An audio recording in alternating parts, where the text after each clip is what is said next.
오늘 계속 이어서 요한계시록 16장 말씀 보도록 하겠습니다.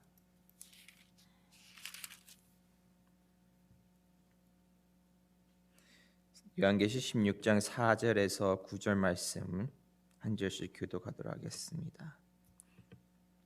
셋째가 그 대접을 강과 물 근원에 쏟음에 피가 되더라.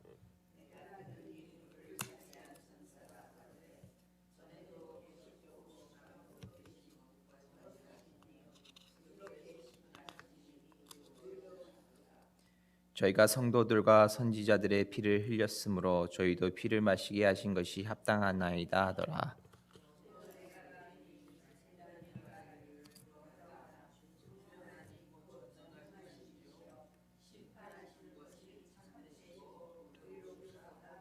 넷째가 그 대접을 해 쏟음에 해가 권세를 받아 불로 사람들을 태우니 사람들이 크게 태움에 태워진지라.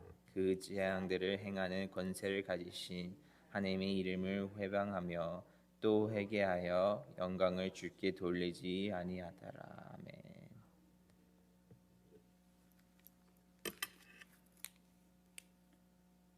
사랑하는 하나님, 오늘도 이 주의 종 제단 앞에 서서 말씀을 선포할 때 주님께서 함께 하셔 저에게 능력을 주시고 지혜를 주셔서 말씀 한마디 한마디에 성령님께서 역사하시어 저희들의 삶 속에 은혜가 풍성히 넘치기를 원하나이다.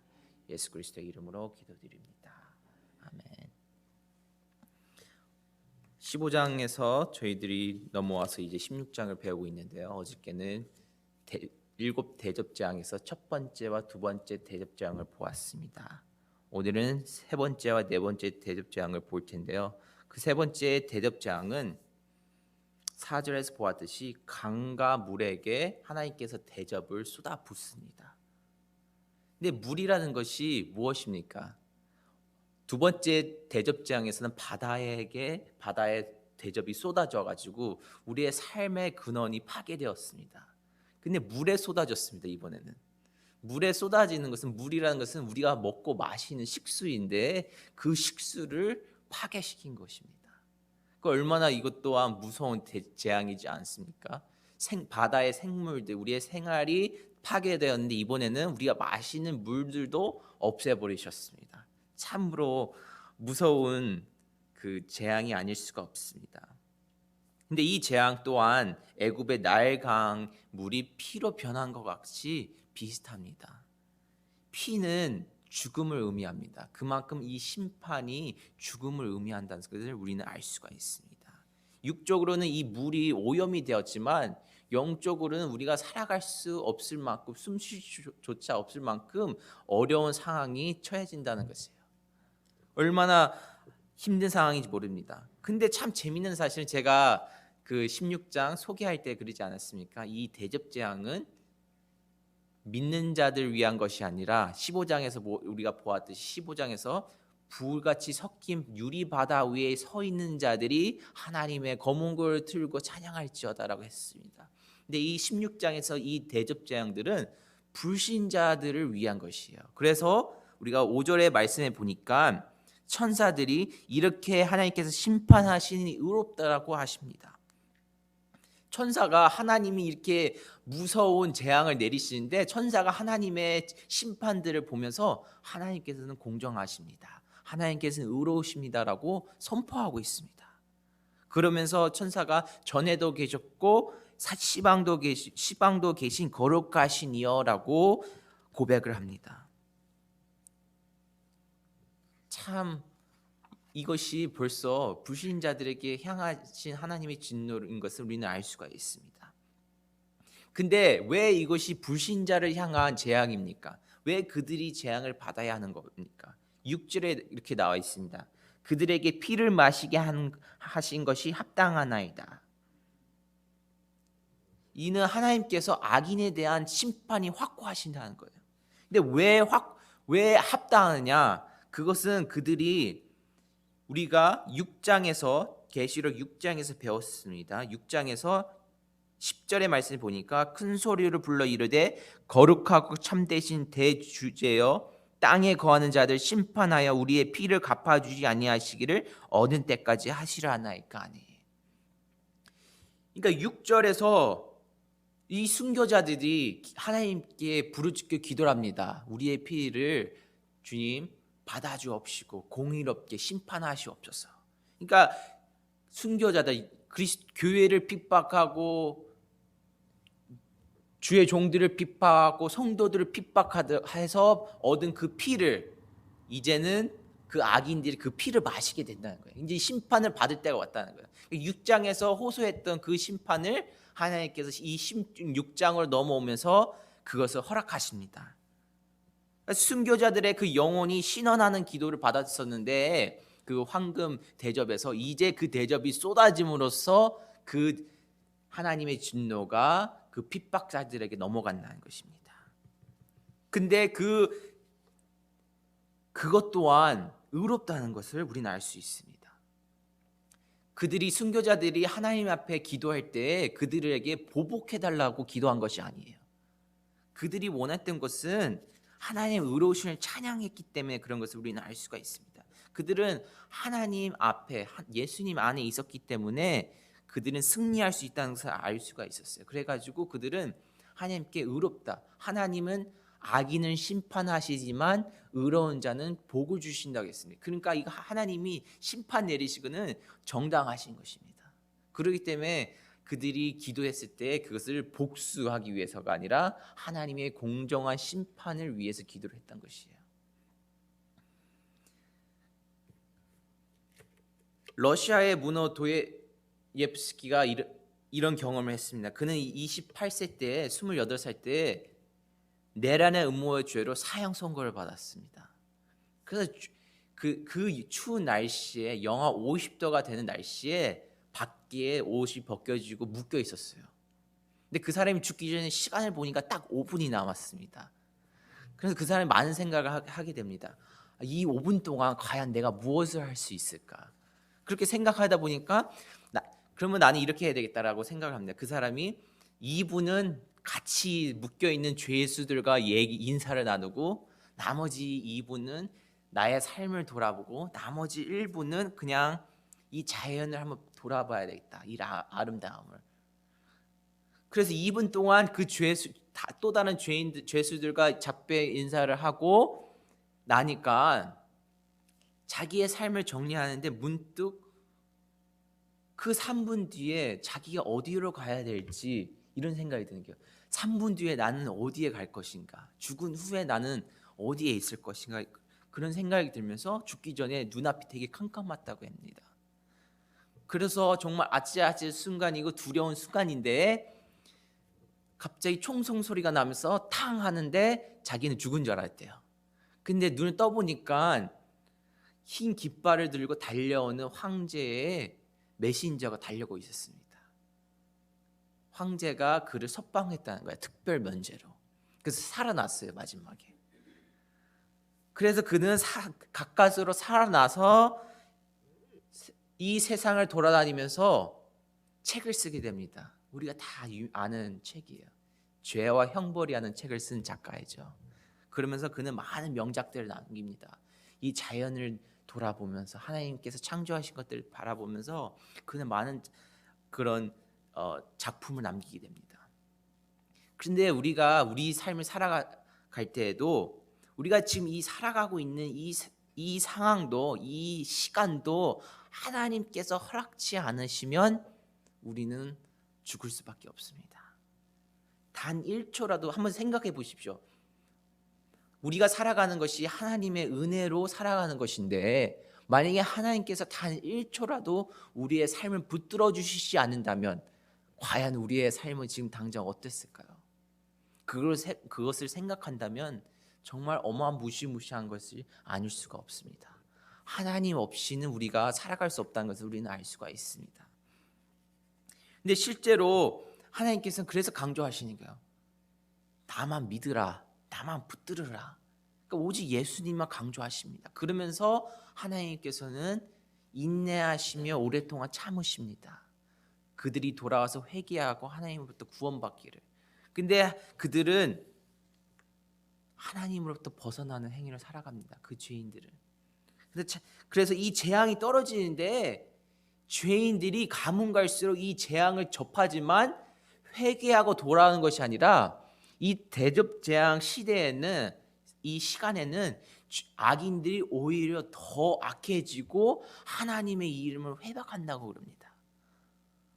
그 얼마나 안타깝습니까? 하나님께서 그들을 위해서 그렇게 오래 참으시고 인내하시고 그들이 회개하고 돌아가길 원하시는데 오히려 그 재앙을 보고 두려워하는 것이 아니라 더 악해지고 더 하나님을 핍박하고 더 회방을 합니다.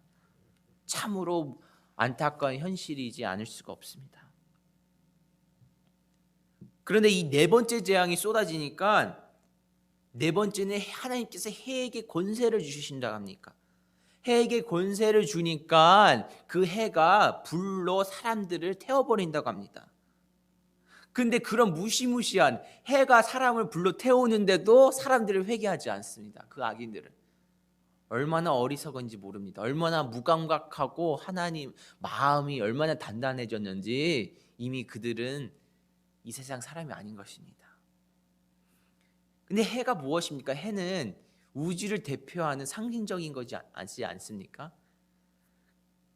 근데 그 해를 하나님께서 권세를 주셨다고 했습니다.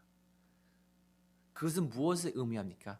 하나님이 창조주이시지만 하나님께서 또한 그 권위가 갖고 계시다는 것을 우리에게 알려주신 거예요. 나는 자연도 움직일 수 있고 그에게 명령해 줄 수 있다는 것을 우리에게 보여주시면서 하나님의 힘을 우리에게 알려주신 거예요. 하나님의 권세를 우리에게 보여주고 계신 거예요. 근데 해가 얼마나 뜨거운지 해 표면만 6,000도가 넘는다고 합니다. 그만큼 어마어마하게 뜨겁다고 합니다. 해가 뜨거우니까 우리가 평소에도 걸어다니면 해를 쳐다볼 수가 없어요. 해를 오랫동안 쳐다보게 되면 눈이 멀고 또 우주 탐사했던 사람들 보면 그 가까이 해 근처에 갔다 타 죽는 사람들도 봤지 않습니까? 우주인들이. 그만큼 해가 엄청나게 뜨거운데 하나님께서 태양에게 권세까지 주셔서 우리에게 심판하신다는 것입니다. 태양은 곧 불이지 않습니까? 근데 성경에서 불은 심판을 의미합니다. 그러니까 하나님께서 구약에서는 물로 심판을 하셨는데 마지막 때는 불로 심판을 하신다고 했습니다. 근데 이 징조들이, 이 마지막 때 징조가 지금도 일어나고 있습니다. 여러분 오존층이 뭔지 아시죠? 오존층이 그 하늘 위에 높이 떠 있는데 그것이 나쁜 해로부터 오는 직사광선이나 그런 뜨거움을 막아주고 있는데 그것이 점점 파괴되고 있습니다. 그것이 파괴된다면 해의 그 열이 직접 우리의 피부와 닿으면 우리는 암과 못된 병에 걸리고 죽을 수밖에 없습니다. 근데 그런 징조들을 보면서 또 우리가 앞에서 봤던 세 번째 재앙에서 물의 징조. 지금 우리 세상 옛날에는 아마 우리 성도님들 어렸을 때 그냥 강물도 떠다 마셨을 거라고 그런 말을 했을 거예요. 어렸을 때는 그냥 물 아무거나 지나가는 물도 마실 수 있다. 근데 지금은 물이 얼마나 오염되었는지 물병을 사 먹어야 됩니다. 근데 그 물병 또한 안전하지 않다는 거예요. 그만큼 물이 얼마나 오염되고 위험한지 우리는 지금 계속 살아오면서 많은 징조들을 보고 있는데 많은 그 악인들이 무감각하고 하나님의 그 심판이 무서운지를 모르고 살아가고 있습니다. 그렇기 때문에 얼마나 안타깝고 우리가 더욱더 우리의 신앙을 지키면서 이 세상 사람들에게 말씀을, 복음을 선포하고 다녀야 되는지 모릅니다. 그러니까 이 재앙의 반응이 제가 말했던 것처럼 9절에서 그대로 나타납니다. 9절에서 하나님의 이름을 비방하며 또 회개하지 아니하고 주께 영광을 돌리지 아니하더라. 그러니까 악인은 가면 갈수록 회개하지 않고는 더 비방하고 하나님의 이름을 회박하면서 정말 악인이 더 완악해가지고 정말 그나마 남아있는 그 살아남은 자들이 더 힘들어지고 결국은 심판을 통해서 다 죽음에 이르는 그런 심판을 받게 된다고 합니다. 정말 어처구니가 없지 않습니까? 그런 해의 재앙, 물의 재앙, 계속 재앙을 받아오면서도 변하지 않는 사람이 그렇게 악할 수가 있구나라는 것을 우리는 알 수가 있습니다. 근데 사람이 악한 것이 아니라 마귀의 권세에 붙들린 사람들이 얼마나 악해지는지 우리는 알 수가 있는 거예요. 이것을 통해서 회개치 않은 그들이 얼마나 무서운지 모릅니다. 그렇기 때문에 우리는 날마다 정말 회개하는 신앙을 가져가지고 살아가야 될 줄로 믿습니다. 가장 무서운 것이 무엇이냐고 제가 생각을 해보니까 제가 죄를 지었습니다. 근데 죄를 지었는데 회개하지 않았고 지내다가 갑자기 교통사고 나거나 아파서 죽게 된다고 생각해 보십시오. 근데 하나님께서 그 회개하지 않은 죄를 제가 심판 때 오르실 때 물어보십니다. 얼마나 무섭습니까? 참으로 안타까운 상황이 아닐 수가 없습니다. 저는 그게 참 무섭더라고요. 그걸 생각해 보니까 얼마나 무서운지 몰라요. 그러니까 날마다 회개할 수밖에 없는 거예요. 왜냐하면 우리는 인간이기에 우리가 모르는 죄도 짓고 알고 있는 죄도 짓습니다. 근데 그 회개를 하지 않고 지내다가 어느 순간에 갑자기 획가닥하고 하나님께 불려갑니다. 근데 그 죄를 회개하지 않았기 때문에 하나님께서 그 죄를 정죄하시고 심판하시는데, 하나님께서 이렇게 내리시는 그 재앙들만 보아도 무서운데 하나님께서 어떤 심판을 나에게 내리실지 모르기 때문에 참으로 무서우기 때문에 저는 우리가 정말 이 회개의 신앙을 가져야 되는 것을 주님 이름으로 축원드립니다. 정말. 근데 우리가 회개의 신앙을 가지기에는 이 세상이 너무나 악하고 힘듭니다. 진리의 길, 올바른 길, 하나님이 원하시는 길을 가는 것은 매우 좁고 협착하고 쓸쓸한 길이지 아닐 수가 없습니다. 정말 주의 길을 간다는 것은 주님 안에 하나님의 백성으로 살아간다는 것은 참으로 쓸쓸하고 고독하고 외로운 길이지 아닐 수가 없습니다. 그런데 그러기 때문에 우리는 이 세상을 살아가면서 보이지 않는 영적 싸움을 수도 없이 매일 하고 있습니다. 그러기 때문에 우리는 정말 말씀을 붙들지 않고는, 정말 말씀을 읽고 듣고 지키지 않고서는 우리는 이 보이지 않는 영적 싸움에서 이길 수가 없습니다. 그렇기 때문에 하나님께서는 이 점진적으로 이 재앙들을 보여주시면서 너희가 신앙을 지키기 위해서는 나만 믿고 나만 의지하고 말씀만 붙들고 그래서 이기는 신앙을 가져라. 그래서 축복을 받으라는 것이에요. 그 축복이라는 것이 바로 하늘 보좌 위에 올라가서 하나님과 함께 영원히 찬양 드리는 것인데, 우리가 그냥 구원받았다고 해서 그냥 하늘나라 가는 것이 아닌데 하나님께서는 그래서 계속 이런 재앙과 정말 이 심판을 하시면서 우리가 계속 돌아서고 회개해서 정말 우리가 올바른 신앙을 가질 수 있기를 원하실 줄을 저는 믿습니다. 그렇기 때문에 이 정말 고독하고 외로운 이 신앙생활에서 정말 여러분들이 의지할 분은 오직 예수님밖에 없습니다. 그렇기 때문에 우리가 오늘 아침도 내일도 매일 와서 기도할 때 정말 오직 예수님 이름만 부르짖어도 하나님께서는 저희들의 마음을 아셔서 우리의 기도를 받아주실 줄로 믿습니다. 이 시간 다 같이 주여 삼창하심으로 기도하시겠습니다. 주여, 주여, 주여.